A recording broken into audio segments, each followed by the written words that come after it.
Hola, ¿qué tal? Mi nombre es Violeta Vázquez Rojas Maldonado y les doy la bienvenida a esta videocolumna de Sin embargo que publico el lunes 7 de noviembre de 2022. Se llama La debacle del INE en 5 actos.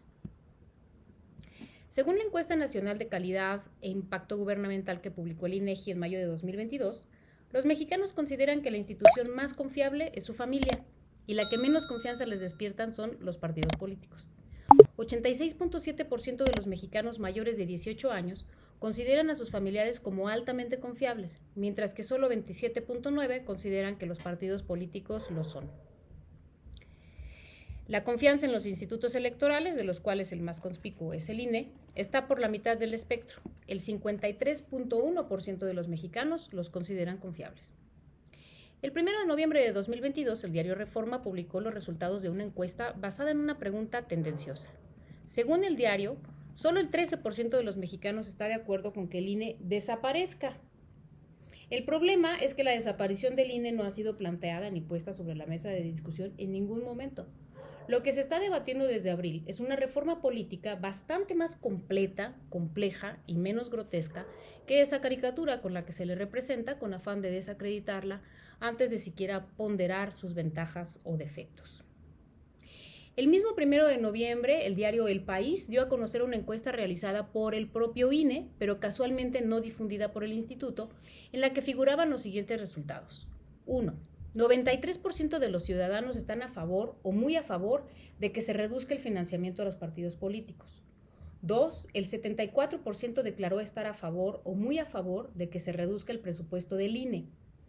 3. El 78% se pronunció a favor o muy a favor de que los consejeros del INE y los magistrados del Tribunal Electoral del Poder Judicial de la Federación sean electos por la ciudadanía.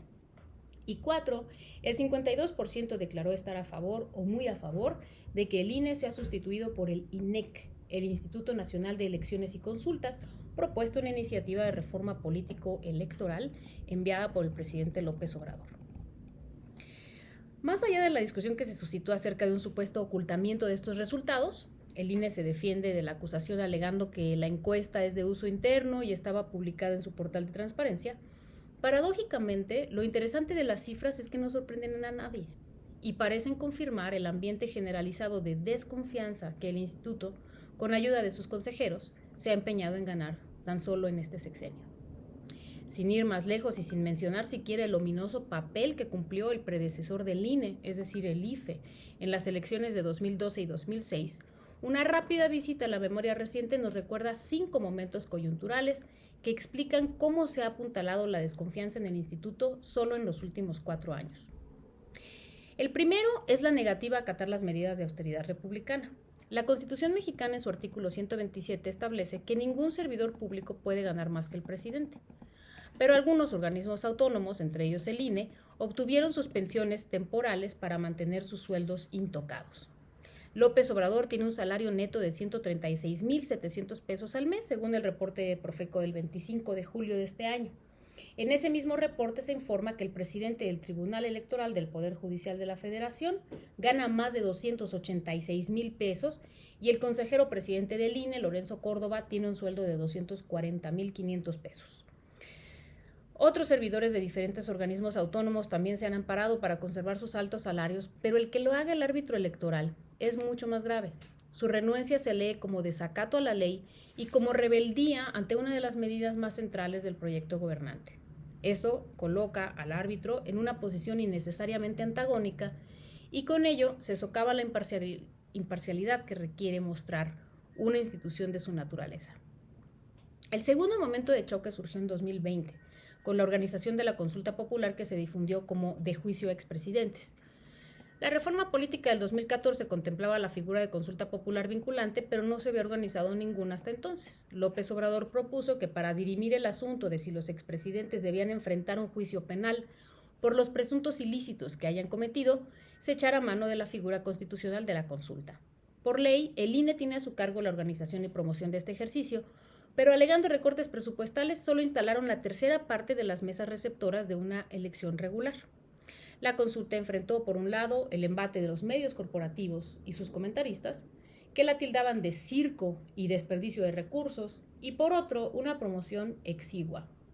Ante la percepción pública, el INE estaba saboteando la consulta que tenía la obligación de difundir y organizar.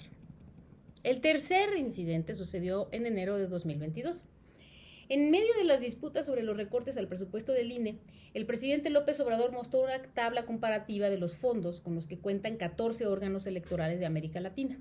En ella, el INE figura como el que mayor presupuesto recibe, casi 5 veces por encima de quien aparece en segundo lugar, el Consejo Nacional Electoral de Colombia. En un intento por combatir la desinformación, el INE lanzó una campaña involuntariamente efímera en la que un chipotle exasperado regañaba a la audiencia por haberse creído la información que circulaba. Su argumento era que la cifra que figuraba en la tabla como el monto recibido por el instituto en 2021 no era comparable a los presupuestos de los otros países, pues el INE cumple múltiples funciones que no tienen asignadas otros órganos electorales del continente. El tono encolerizado de la caricatura naranja chillante, más que convencer, logró exactamente lo contrario: revertir aún más los ánimos de la población en contra de una institución que, además de ser percibida como onerosa, se dirigía a la población de una manera abiertamente histérica. El cuarto momento se dio unos meses después, con el ejercicio de revocación de mandato. En esta ocasión, la campaña para desalentar la participación ciudadana contó con la colaboración activa del consejero Ciro Murayama, que en diversos foros recalcaba que no era obligatorio votar y que incluso no hacerlo se podía leer como una señal de protesta en contra de la organización misma de la consulta revocatoria.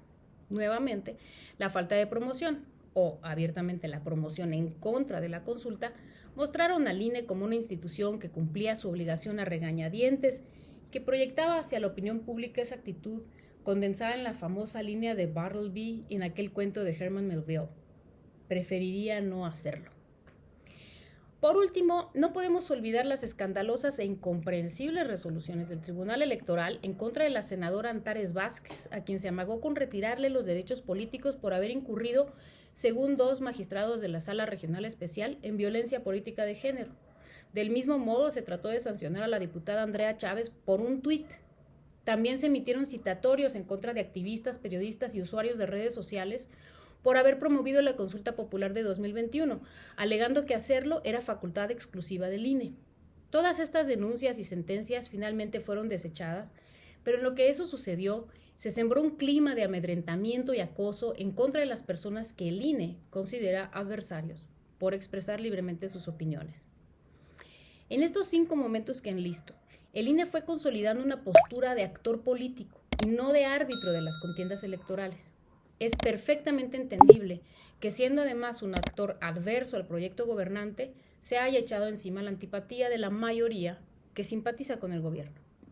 Los modos altaneros y enfurecidos de los consejeros más visibles, Lorenzo Córdoba y Ciro Murayama, no han ayudado a suavizar la relación entre el INE y la ciudadanía.